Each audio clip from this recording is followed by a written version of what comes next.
Hello everybody, welcome to Dakman Productions and welcome to Conahey Rail. In this video, we're going to do end deliveries. So what makes end deliveries different than operations? Because those are two different things. We're not doing operations, we're doing end deliveries. So operations is when you pick up rail cars from different places, empties and full and whatever have you. You bring them back to a reclassification yard and you sort them all out to make different trains, and then you head out and create other trains and head out within to their final destination or to be returned where they belong. And then you're creating waybills and stuff like that. If you're interested in operations, creating waybills and how to run reclassification yards, there are plenty of YouTube channels out there that show you how to do this. A YouTube channel that I support and like called The Train Freak. Yes, he is HO, but we all learn from each other, whether we're HO or O gauge. It's basically trains are trains. It's just scaled up or scaled down, and we can learn from each other.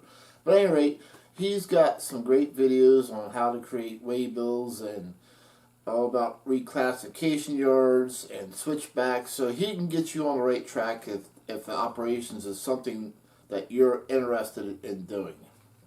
But today we're not doing operations, we're doing end deliveries. And so does this really happen out in the real world? Is there such a thing as end deliveries? And that answer is yes. One such example is Conrail Shared Assets. And everybody's probably scratching their head. Conrail? We thought Conrail went out of business a long time ago. Conrail ended in 1999. So, and people are often confused because they think they went out of business. No, Conrail didn't end because they were bankrupt or they weren't making money. So for one thing, you have to understand, when Conrail was formed in 1976, it was formed by the government, and they wanted to bail out these railroads because they knew if they didn't, there would be a huge, big deal about what we're going through today, which is getting the goods out. So they were afraid of interruption of the supply chain, which is pretty much what we're going through anyway. Maybe Conrail should take over the ports and show them how it's done. We'll call it the Conrail Port Authority. Well, I better not get into too much politics, but getting back to the subject at hand. But yeah, Conrail was formed in 1976 to take railroads that were already bankrupt and out of business, such as Central Jersey, or take ones that were failing and asking for money, like Penn Central, Reading. There was a whole list of them. And they took them over, restructured everything, and put them back on a path of making profit. But at any rate, yes, Conrail was government owned. Moving forward, so they turned bankrupt railroads into a huge success. And this went on for years. And then finally in 1999, the government no longer wanted to be in the railroad business, point blank. That was the reason why, Conrail ended. The government no longer wanted to run a railroad. So it was a successful railroad. It was still making profit. And the government was looking to raise funds. Research that. That's true. So the government was looking to raise funds for other projects. So they offered Conrail to the private sector for $1.9 billion. And as we all know in history, that was pretty much split up between CSX and Norfolk Southern. However, when the split came between Norfolk Southern and CSX, There was actually 3 different areas that they weren't sure how to split. It would be unfair to one and not to the other. And there was kind of like a little squabble over that. So then Conrail Shared Assets Operations was actually formed for those 3 areas, which Conrail Shared Assets operates on 1,200 miles of track. Conrail Shared Assets has its own employees and doesn't own any equipment other than MOW equipment. So today you would see trucks that have Conrail, the Conrail name on them, that go out and maintain the tracks. So that's where you would see the Conrail name. Conrail Shared Assets acts as a local carrier and switching company for its owners, CSX and Norfolk Southern. Hence the word shared assets. So Conrail Shared Assets, basically Norfolk Southern and CSX shares a profit from that company. Okay, so now that we explained that part about Conrail Shared Assets, or CSAO, so what happens is Norfolk Southern, or CSX, will bring a train that's already classified and ready to make its end deliveries. In other words, to the lumber mill, there's cars that's got to go to the steel mill, the grain facility, wherever have you. CSX and Norfolk Southern really don't want to make these deliveries unless they really, they're in a spot where Conrail Shared Assets is not operating. So they drop off a train, hand over the manifest and waybills over to Conrail Shared Assets. Conrail Shared Assets takes that train, and they make the final end delivery destination deliveries. Today we're going to go ahead and make deliveries.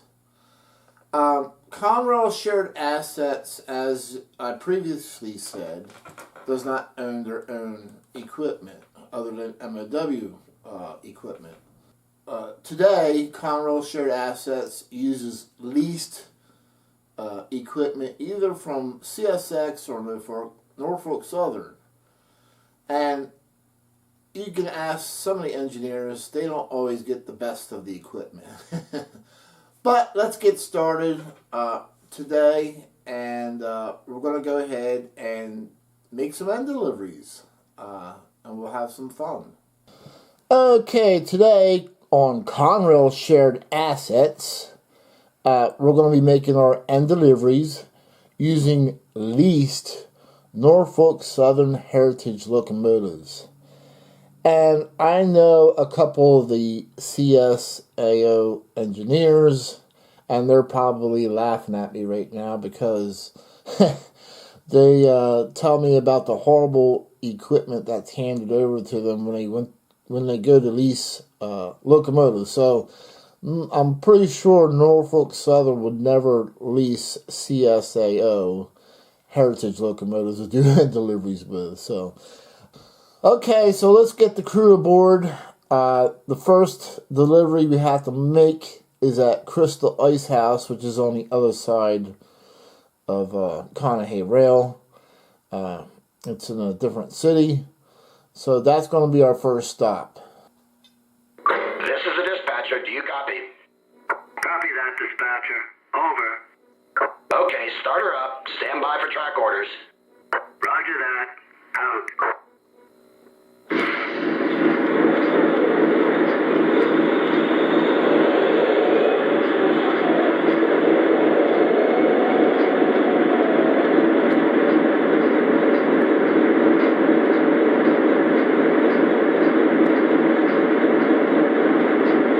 Dispatcher here. Take the green. Over. Acknowledged. I got green. Out. Our crew today aboard the Conrail Shared Assets train in the engineer's seat is Charlie Reinbach, originally from Boston. He's from the Boston area. And for the conductor, we have Fred Windsor, originally from the Philadelphia, South Philly area. And we're on our way now. The crew's taking the train to the first stop at Crystal Ice.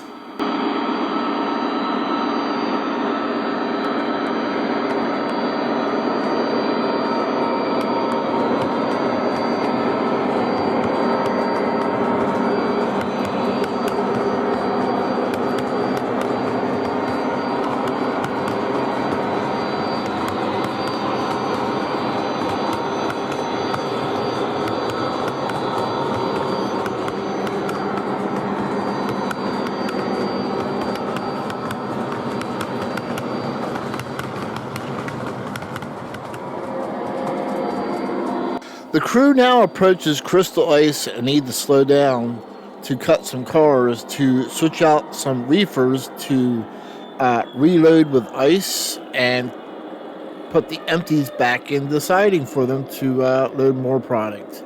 So here we're going to cut the refrigerated cars out of the train, and then we'll swap them out. Take the loaded ones out and put the empties one in.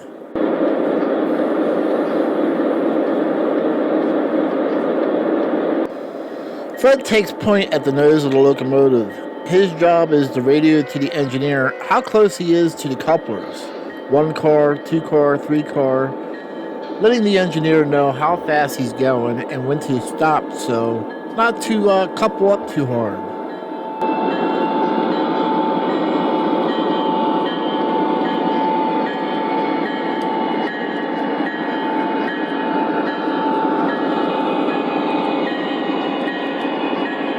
So for this delivery, we'll need a little help from Farmingdale Junction. They have their own locomotive, an ex-Conrail GP30. But in the meantime, we need to pull ahead with our empty refrigerator cars so that the Farmingdale Junction ex-Conrail unit can grab them, pull them off, and then we'll pull the loaded ones out, and you'll see what's going on.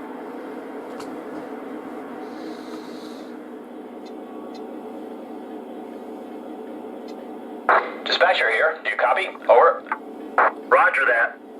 Please start her up and stand by for track orders.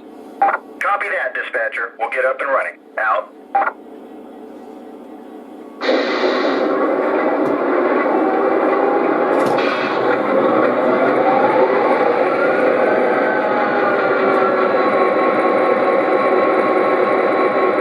Dispatcher here. You're cleared onto the main. Over. Roger that. All clear. Out. Today's crew above the Farmingdale Junction ex-Conrail GP30 is Craig Sullivan, and then we have Bill Murray at the as the conductor. Their job today is to help out the Conrail Shared Assets crew switch out reefers at Crystal Ice.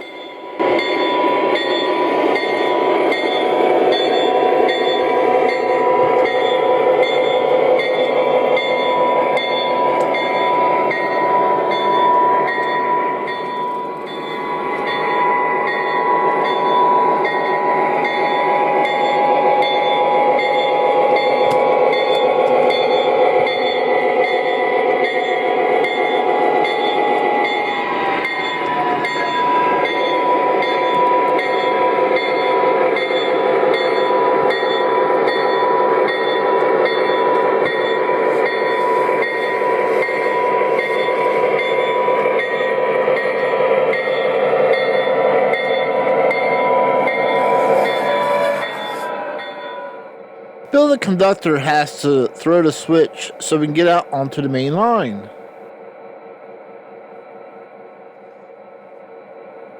Bill climbs aboard the rear of the GP30 so he can radio to the conductor as how close to get to the train as they approach it to help Conrail Shared Assets swap out the refrigerator cars today.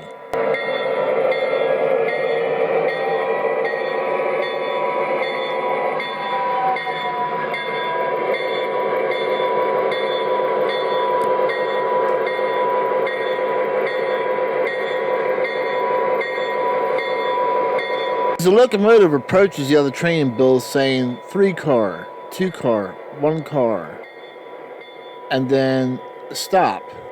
Bill will have to get off the locomotive and make sure that the locomotive is properly coupled and the airlines are connected. Then Bill takes point on front of the ex-Conrail locomotive at Farmingdale Junction.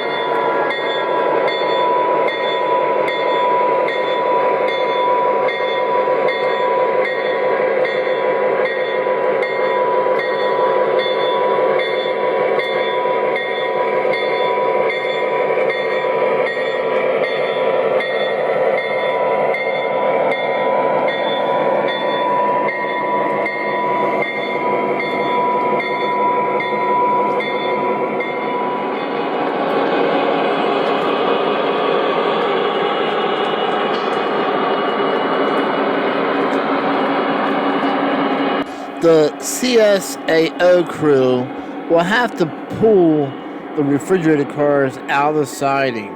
Once again, Fred is at point of the locomotive to let the engineer know how close the train is getting as they approach the refrigerated cars in the siding that they need to pull out that are loaded.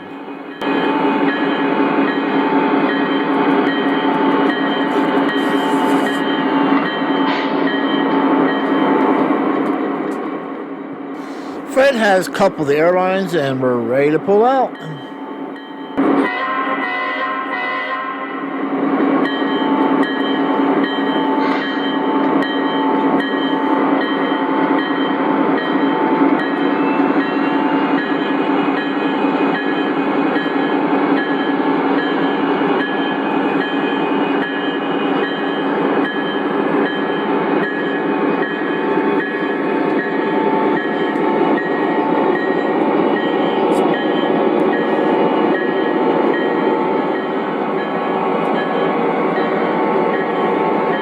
We are now shoving the loaded refrigerator cars that are loaded with ice out back onto the main line, and then the Farmingdale Junction Conrail XGP30 will help us swap out to put the empties back into the siding.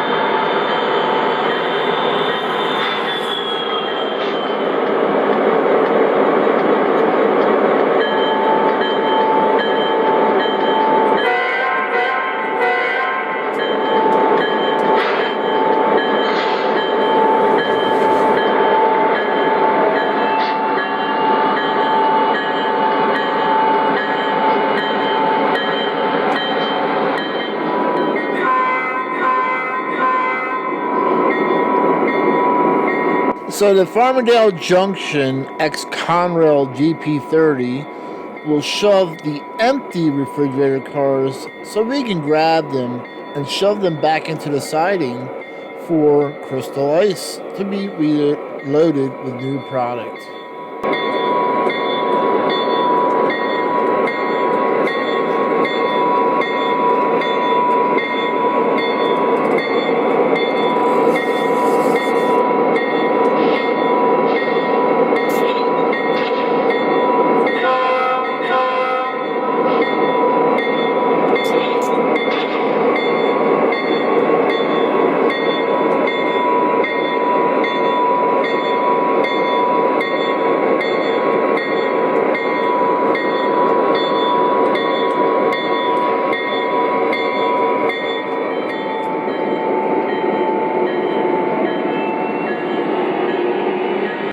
Now the CSAO crew will grab the empty refrigerator cars and shove them back into the siding.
afraid the conductor now has to cut the cars so we can get back out to the siding.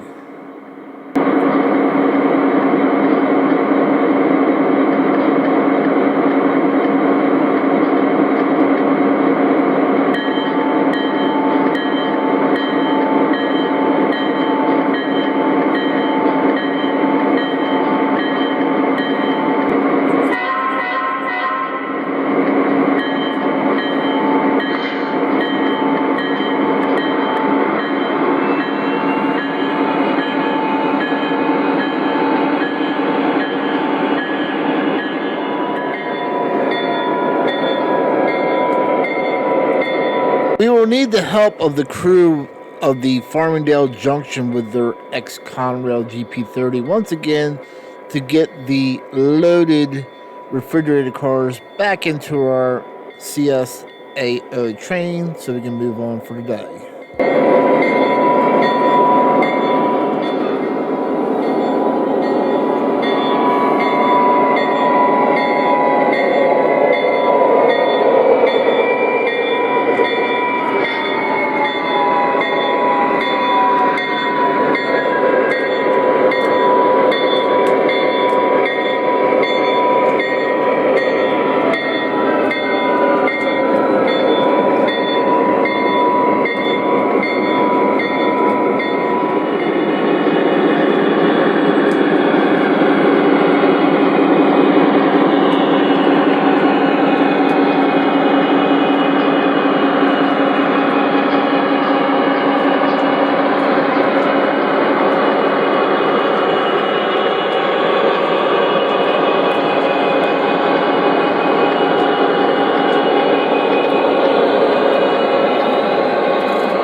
The Farmingdale Junction X Conrail GP30 will shove the loaded refrigerated cars back out to the CSAO locomotives so we can move on to our next destination.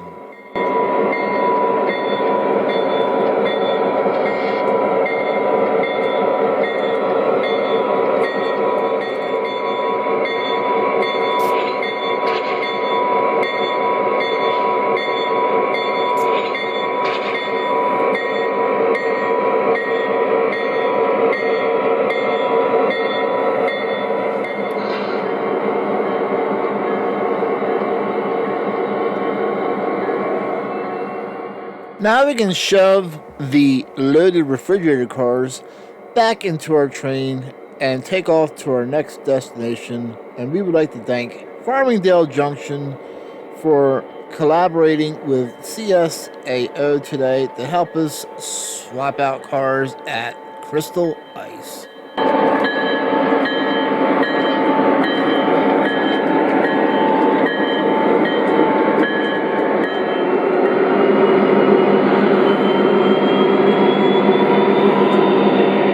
The next stop on the CSAO manifest is the Cargill transfer facility where we got to swap out loaded Cargill cars with empty ones. So we got to take out the empties and put in loaded so they can fill up their storage tanks.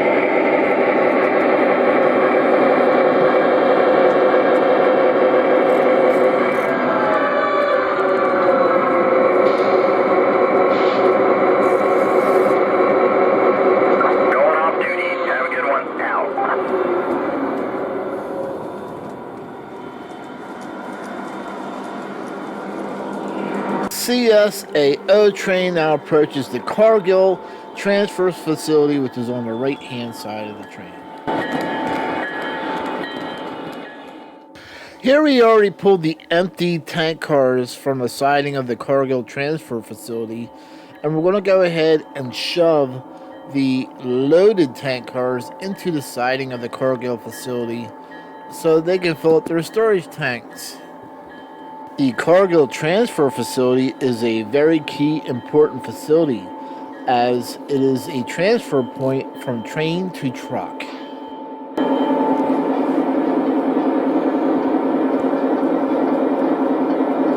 Fred throws the switch so we can get these loaded tank cars into the siding.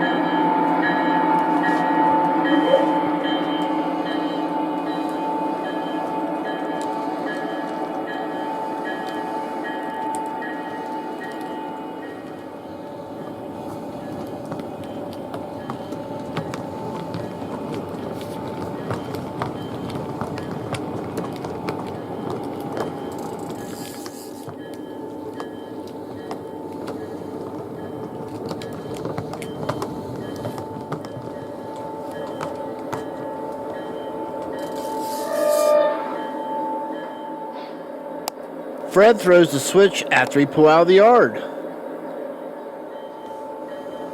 Now we'll go ahead and couple back up to our empty tank cars and head to our next destination.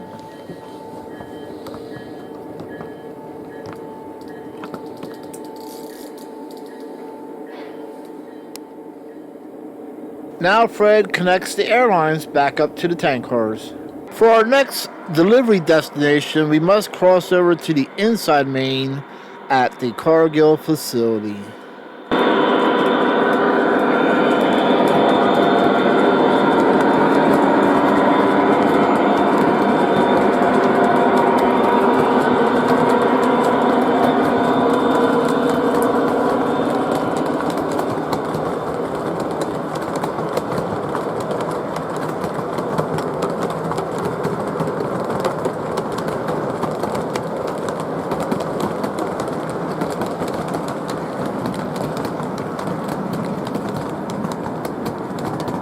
Our next destination siding serves Cross Warehouse, Dare's Feed and Pet Supply, as well as Fairview Freight Depot, where we have to swap out empty box cars for loaded ones so they can get their product off and make their end delivery using trucks. The CSAO train now approaches Fairview Junction, where we gotta swap out empty box cars for loaded ones. Fred, the conductor, at this point gets out of the locomotive and takes point in front.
Now we're going to pull the empty box cars out so we can get these loaded ones in.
Now that we got the empty box cars out of the siding, now we have to put the loaded ones back into the siding so those businesses can deliver the goods by truck.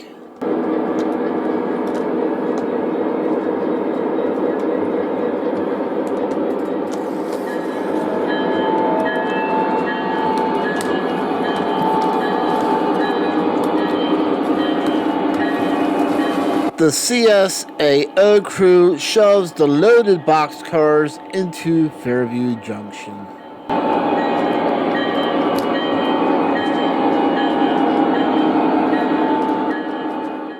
Fred, the conductor, has cut the cars loose at this point in time as we pull out, and we will recouple to our train to our next destination, which will be the Cargill granary.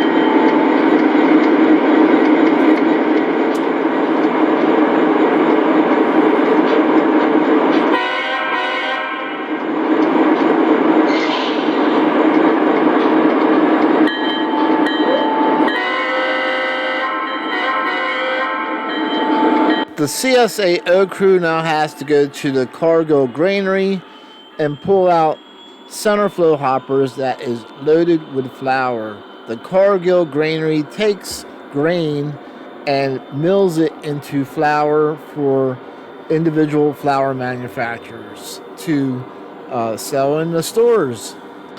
We also need to put empty center flow hoppers back in their place again.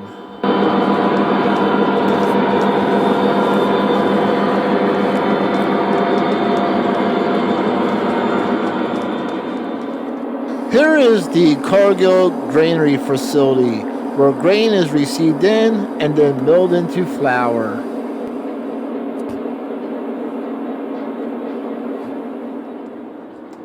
So here are the cars with grain in them. They will be milled into flour and then sent back out again. But we must swap the cars out at the facility.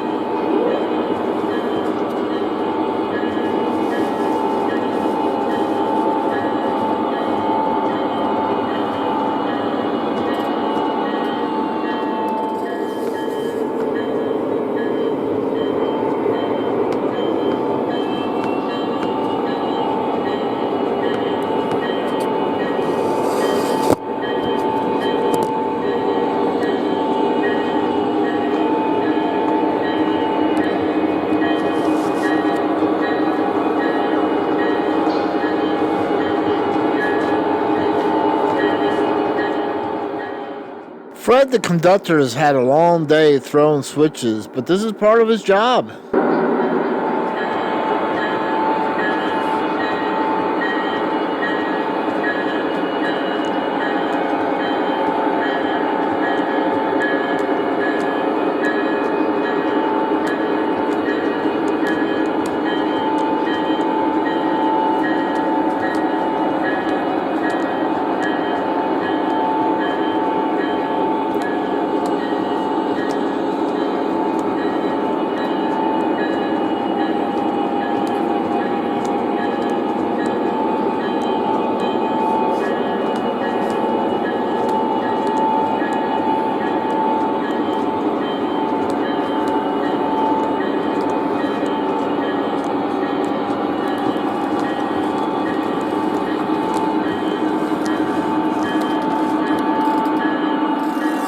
Part of Fred's conductor job is also cutting cars loose and reconnecting airlines when they're coupled.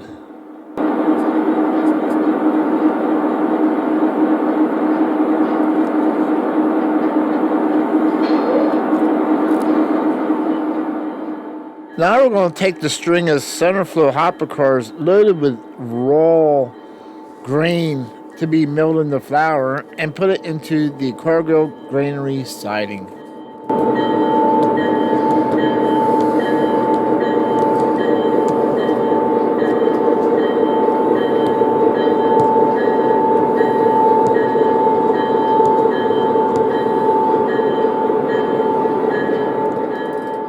You can see the conductor's job is not easy, but today's a nice day. Sometimes the weather is pretty bad.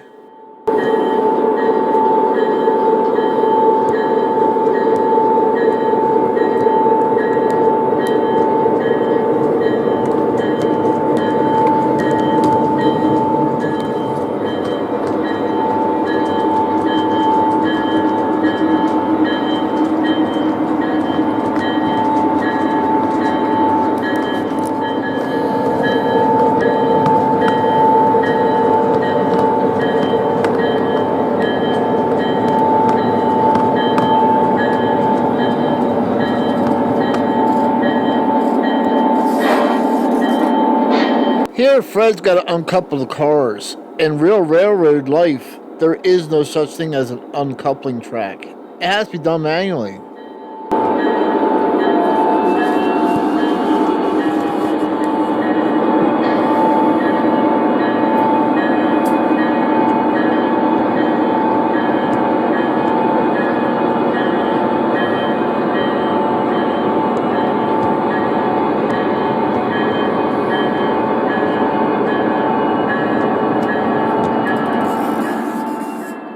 On the average, around 80% of switches on real railroads are manual and not automatic. Fred had his work cut out for the day.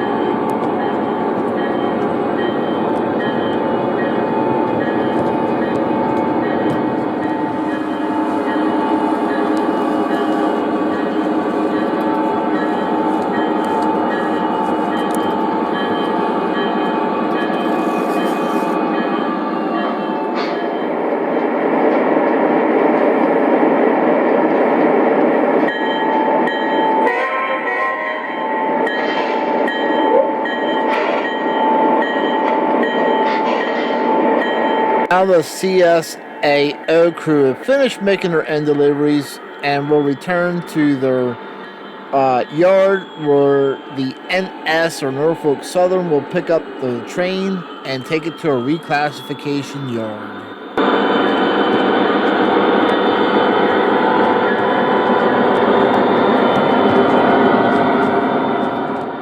The CSAO crew returns back to the yard where they will park the train for the night, or tie it off as the railroaders say, and wait for Norfolk Southern to come back the next day, pick the train up, and take it to a yard reclassification yard. The CSAO crew is done for the day.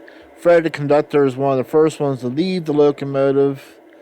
Charlie will follow. We would like to thank the real railroaders who sacrificed their holidays and family time to bring us the products that we love to buy every day.